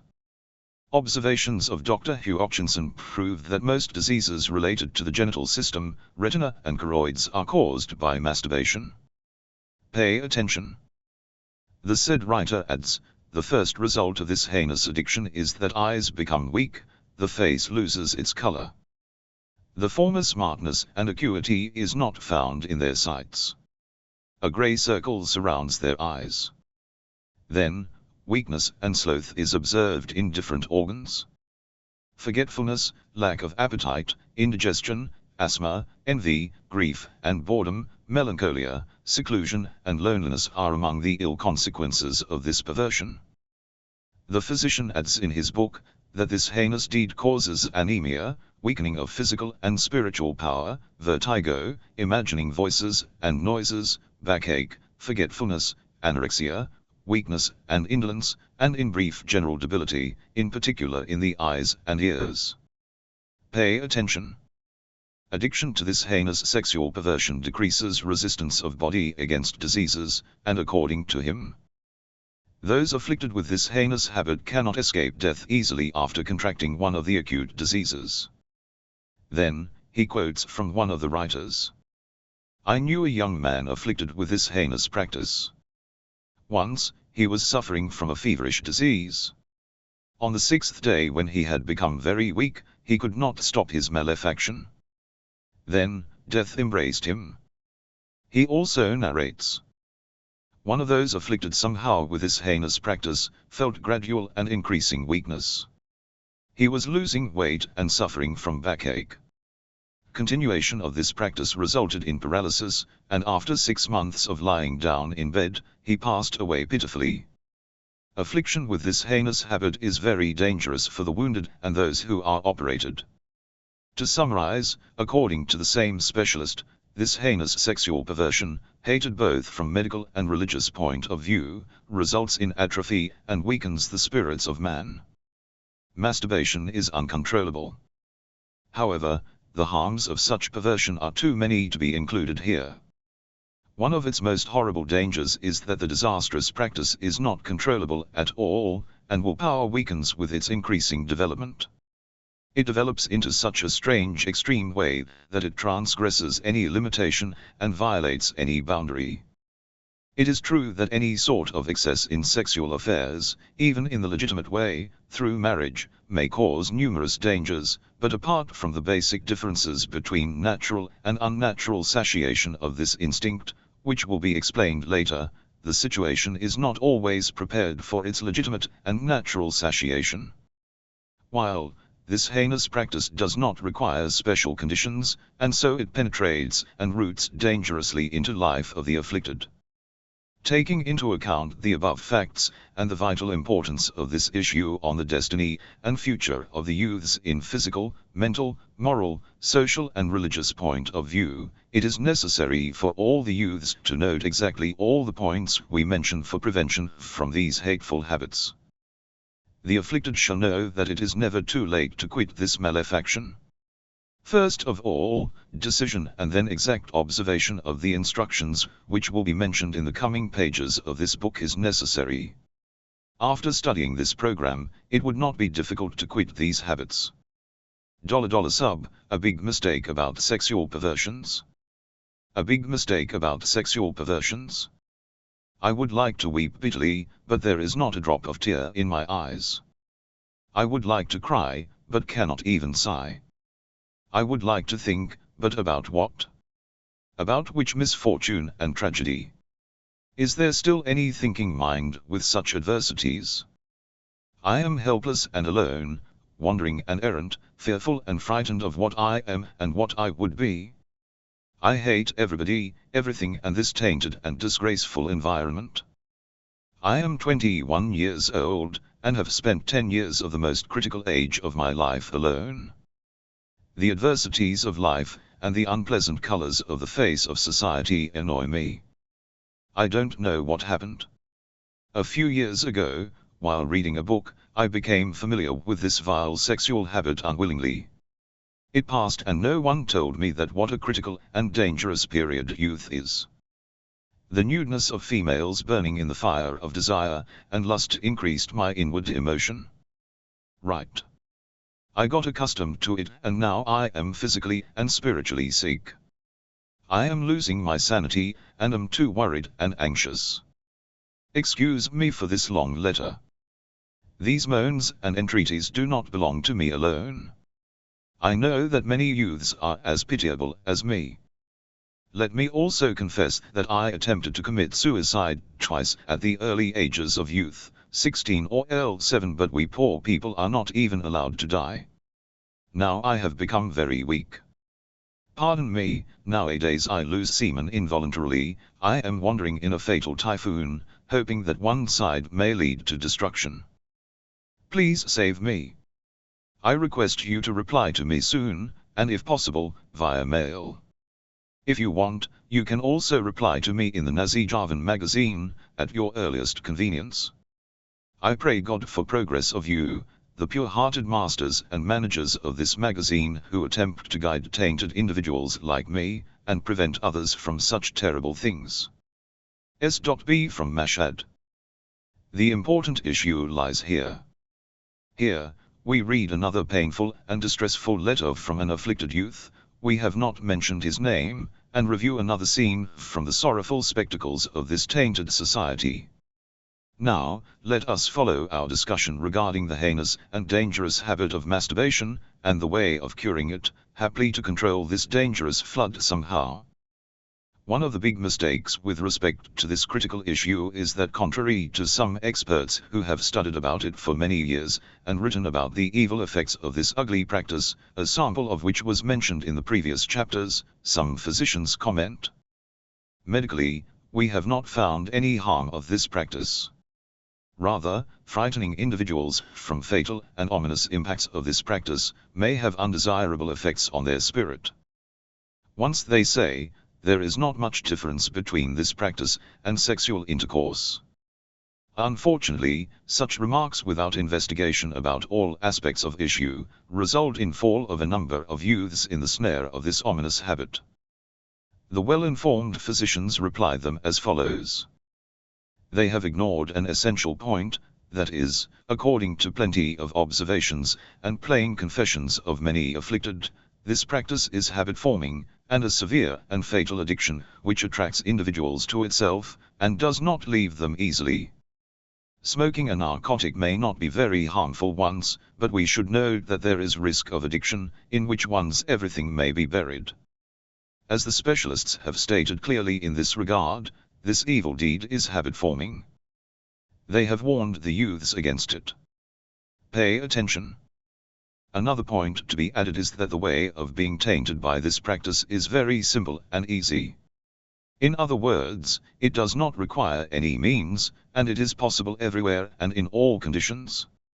It is not possible to control it, and regretfully, since it entangles the youths during the period of rebellion of sexual instinct, especially during the years of 16 to 20, it may change to a deep-rooted habit very soon.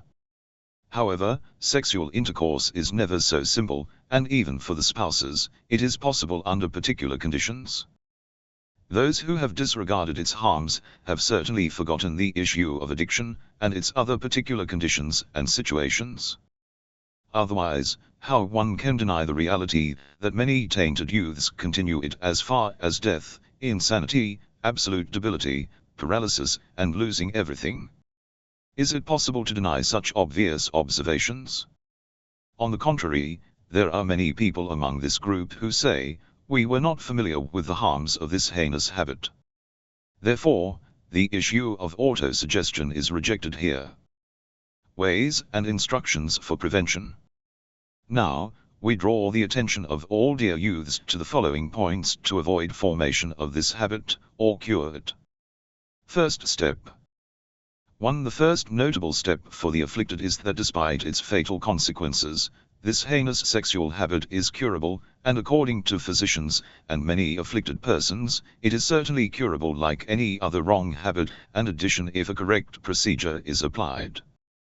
It is remarkable that most of its ill effects will be removed during a relatively short period after desisting it, because the youth vivacity and power could compensate most of the previous disorders, of course, not all, but most of them.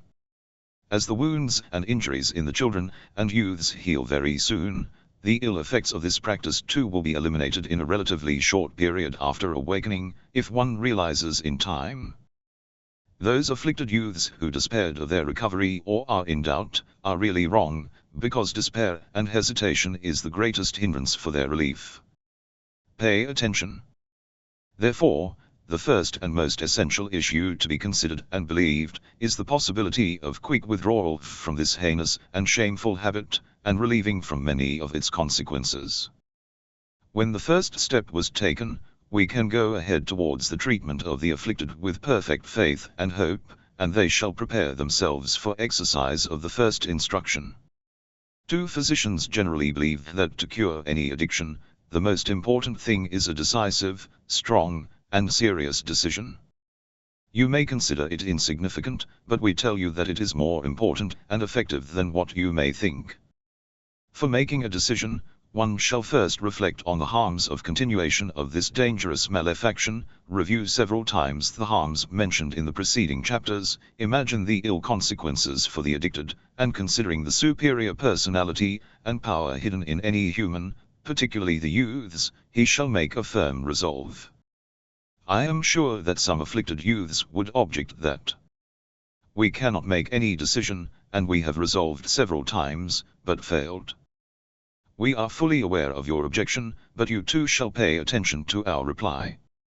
I ask such people, have you even done this openly before your parents, brother, teacher, and or any other individual, even if you are very unquiet?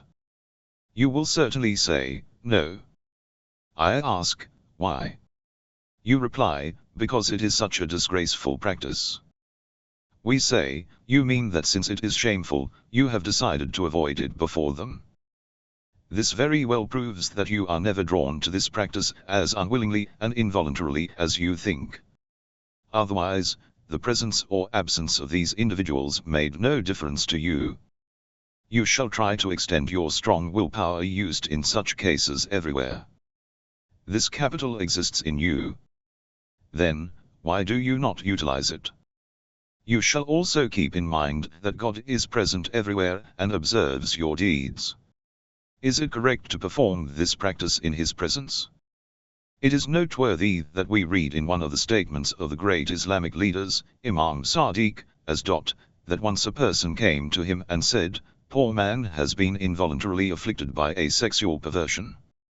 Imam angrily asked, "What do you mean?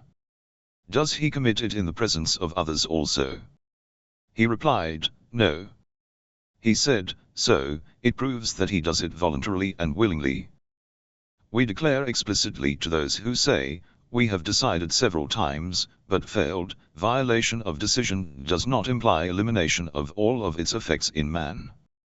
When a decision is broken, there remains some deposits on depth of man's heart and soul, and it paves the way for final decision more than before. Pay attention. Let me explain this with the help of an example.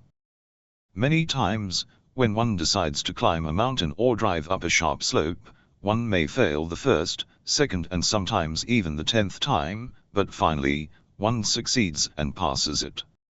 It does not mean that he has not achieved anything in the previous times.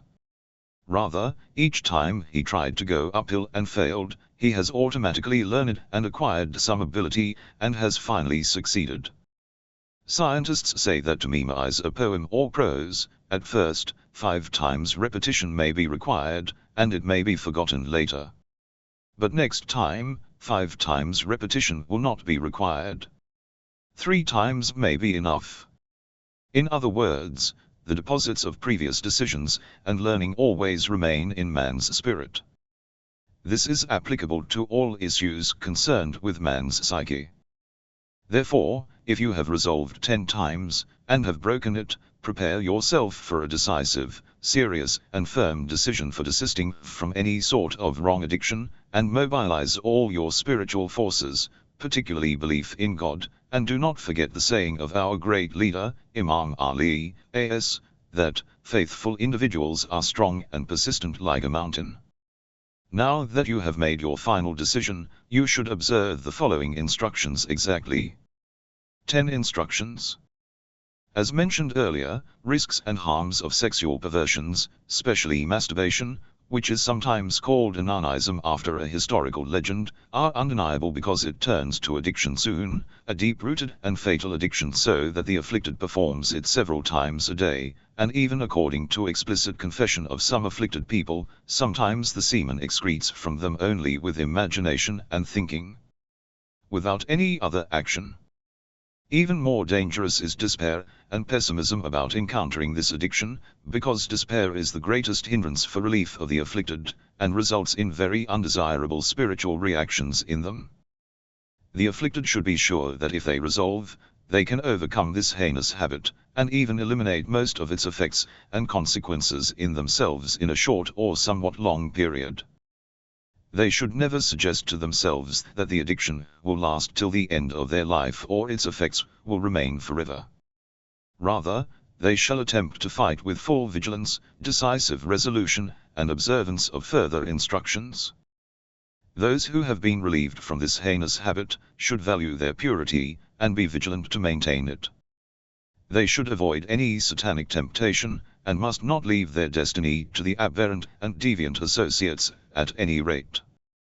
As we have already mentioned, definite victory in struggle with any sort of wrong addiction, including dangerous sexual addictions or others, after hopefulness and confidence about victory, lies in making a firm decision, a strong decision relied on faith, character, nobility, and conscience, and an unfailing and inviolable decision. Even if the decision is broken 10 times, they should make a stronger resolve again, and renew their decision with same hopefulness and faith.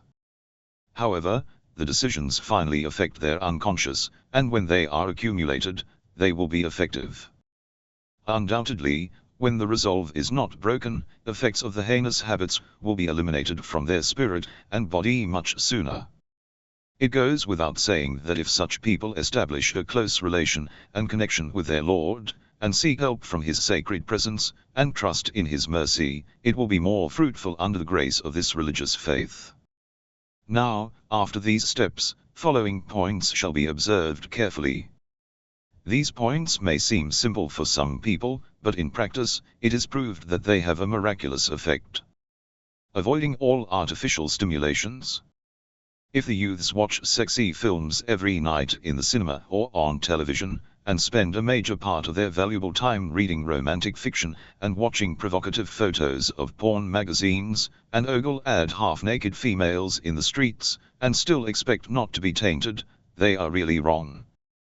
Such causes of artificial stimulations, which are never necessary, divert the line of thought of any youth from the basic issues of life, and lead it towards the sexual issues in an acute and rebellious form.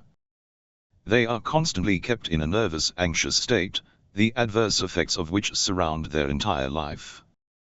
Continuation of constant provocation destroys the best period of life, i.e. youth period, and ruins the nerves of youths.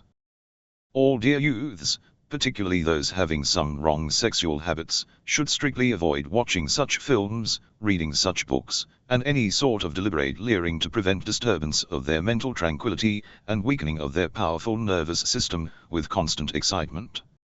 In order to succeed in this part, it is necessary for them to choose healthy and suitable recreation and hobbies for their leisure, and prepare a suitable program with the help of their friends for this purpose. These recreations may include personal and group sports, walking, useful reading, gardening, handicrafts, collecting poems, photos, and stamps, and participation in various gatherings and scientific or moral conferences. Preparing a full-time program. The youths should prepare a program for all times of day and night for themselves to avoid even an hour of idle time. We do not say that they should study or work continuously. Rather, they should have a program even for their recreation and sport, with no free time. The youths should know that the greatest misery for a youth is to have free time without any program. A youth may be unemployed and a job seeker, but he should prepare a daily program, including study, recreation, rest, etc. It is better if the youths prepare their daily program a little more compressed than their available time to prevent their mind from idleness even for a moment, because being mentally busy is very effective in avoiding such bad habits. It is often observed that smokers smoke much more during holidays as compared to working days. The difference is the same result of engagement of mind, nervous system and body in the positive actions, and avoiding useless and harmful deeds on working days. In brief, if those suffering from wrong sexual addictions do not have a full-time engaging program, they cannot get rid of this habit easily. Preparing such a program is one of the most effective factors in avoidance, and the addicted could overcome a major part of problems of their withdrawal in this way. Focusing on sports. It is well known that sportsmen are undersexed, because a large part of their physical and mental energy is directed to sports, and naturally, less remains for other issues. On this account, in order to prevent extreme sexual provocation, it is necessary for the youths to choose extensive and various sports programs. Those afflicted to this evil habit are often secluded, unsociable, slow and dull. Seclusion, isolation and dullness worsens and intensifies their situation. If they change their state completely, and add mobility to their life, it would be very effective to their withdrawal, improvement and recovery. Such people usually have a weak and feeble nervous system, while various and appropriate sports are significantly effective in strengthening their nervous system. They should assign their extra and free time to different games, sports and walking to recover their health, and also allocate a part of their physical and mental energy to sports. To the same degree that mobility, personal and group sports are useful, isolation and seclusion is a lethal poison for them, and they should avoid it at any rate. Don't forget this advice, and find its miraculous results. Exercise so much during the day that you become tired. Then, you will sleep well at night and be secure from the evil of many harmful and fateful imaginations and thoughts disturbing you at this time. One habit shall be replaced by another. Psychologists say, for withdrawal from a bad habit, a good habit should be found to replace it. For instance, those accustomed to gambling cannot give it up despite observing and feeling all its harms, and according to themselves, when it is the time of gambling, they do not know which power attracts them towards this action, condemned by their intellect and conscience, just like a slave and captive. For overcoming such wrong habits, they should replace gambling with a proper game, like a sports match, to forget the bad habit. In other words, the energy consumed by the habit shall be diverted elsewhere and consumed without leaving any undesirable reaction. Pay attention. For the wrong sexual habits, when the motive is created in the afflicted, they shall engage themselves in a program which they have already envisioned for such time, like a scientific activity, sports or intellectual competition, studying an interesting book, mountain climbing and riding, etc., and continue it to replace the previous bad habit. Absolute avoidance of loneliness. Such persons should certainly and unconditionally avoid loneliness. They should never be alone, do not stay alone at home, do not sleep alone in the room, and do not go to a solitary place even for studying. When they feel loneliness anywhere, they should leave that place immediately. Such individuals should specially not forget this point, that upon feeling the first provocation, they should rise and engage in something else. Neglecting this warning would often cost you much. Loneliness is a very favorable in breeding the microbes of this addiction in the mind of any youth, and all youths wishing to be healthy, safe and secure from the great risks of masturbation, should avoid loneliness. Marry at the first opportunity. If possible, such individuals should marry at the first opportunity. Even if they can only be engaged, of course, a legal engagement with legal marriage contract, they should not lose this opportunity. In short, marriage has a significant effect in struggle against this sexual perversion. If expectations are lessened and extra formalities eliminated, it would be a very easy and simple task. However, a series of dreams and wrong restrictions have chained most classes, including the educated and the unlearned. Some addicted youths fear marriage, but their fear is really baseless, because by following these instructions it is easy to cure this addiction and succeed in all stages of marriage and matrimony. Suggestion and strengthening of willpower. Suggestion has a critical role in struggle against this habit. The addicted individuals should regularly suggest to themselves that they can give up this ugly habit completely. In order to increase and expedite the effect of suggestion, as a French psychologist, Dr. Victor Pusch, says, they should continue suggestion for several days as follows. Every day, they should sit in a quiet place, where nothing disturbs them, and focus their mind and repeat this phrase articulately and strongly: I can give up this evil habit completely, I can. Repeating this simple suggestion has an incredible impact on boosting their morale and withdrawal from this habit and any bad habit. You can try it.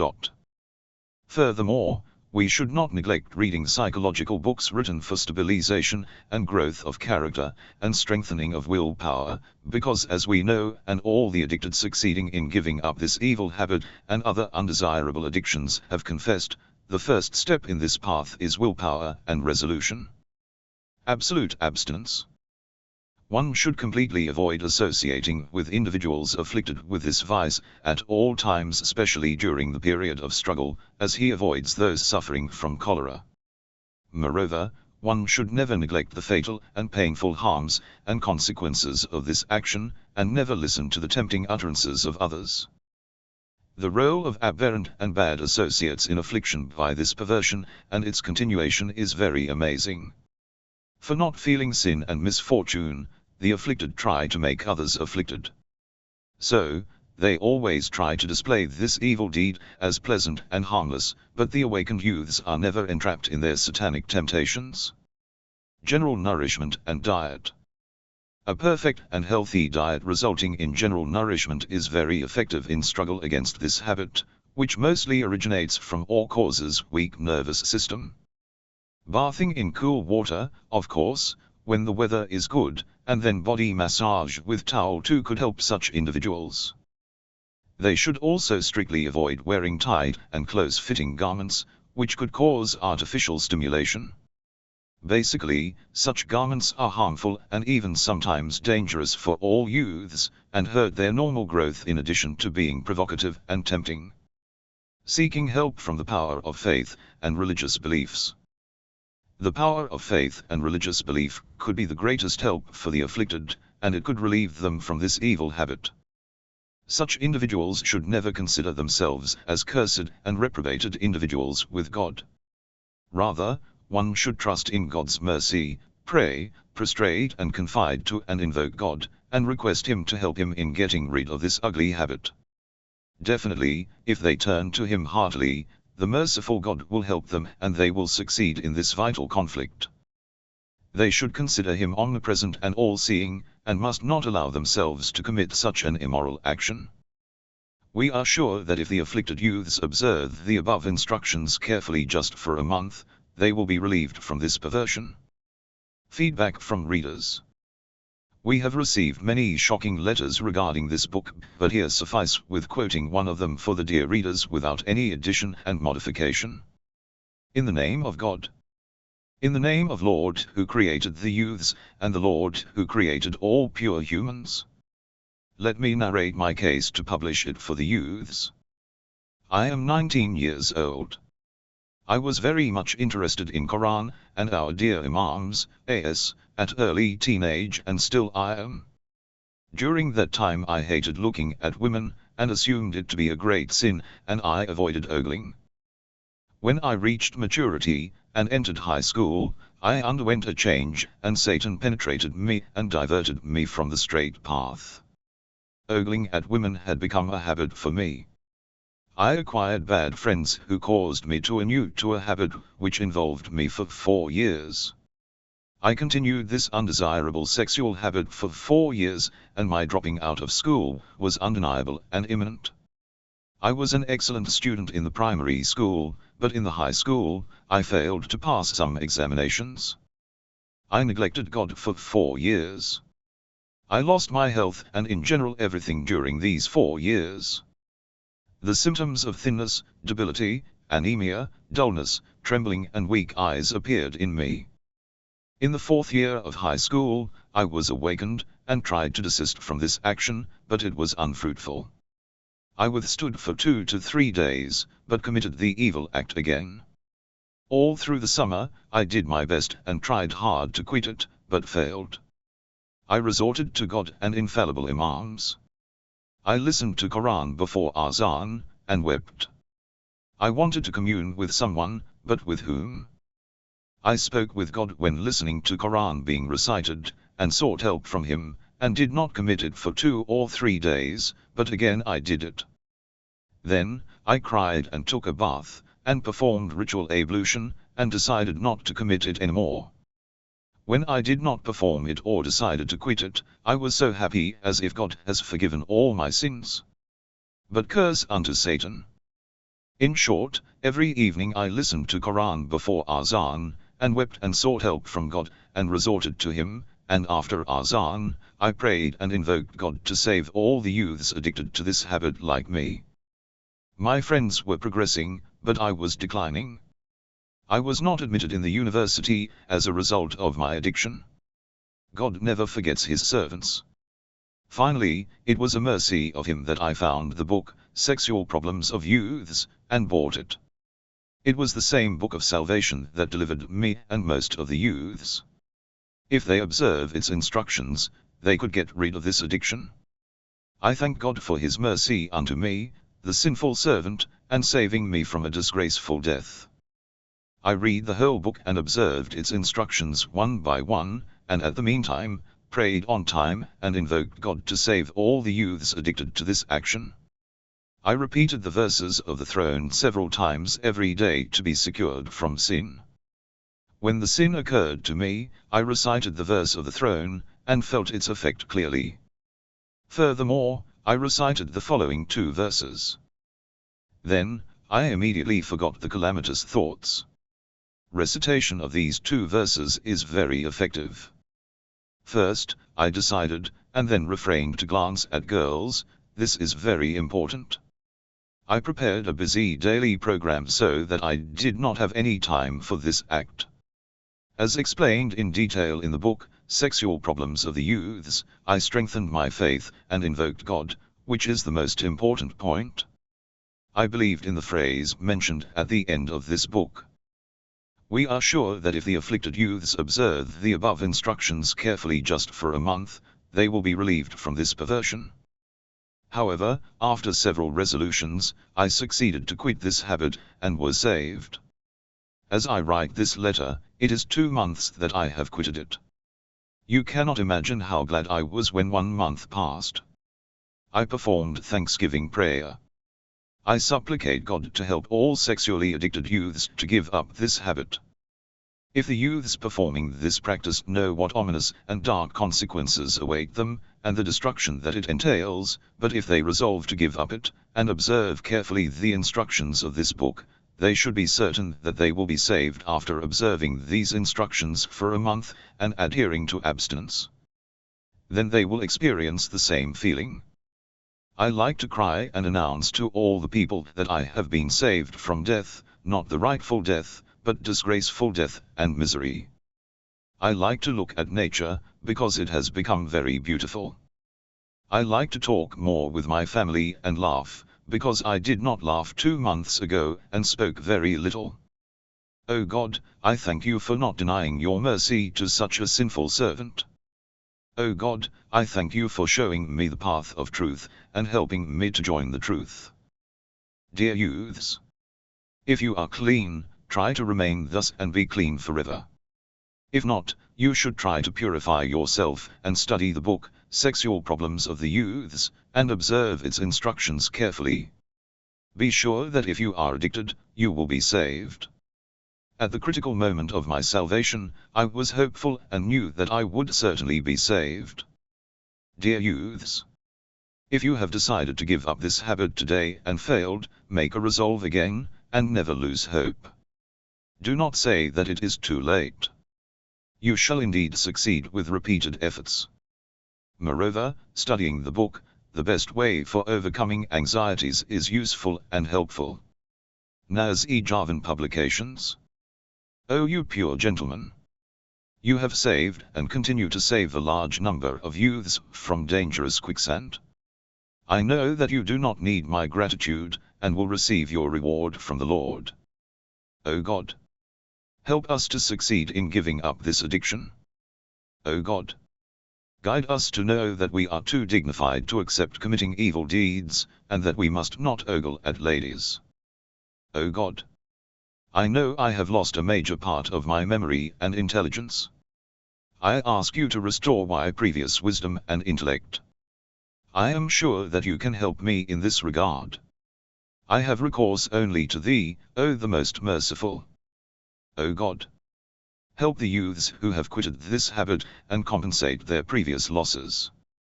O God, accept my repentance for my past sins, and help me not to commit it anymore, and save all youths who want to be saved from the chain of rebellion of this instinct.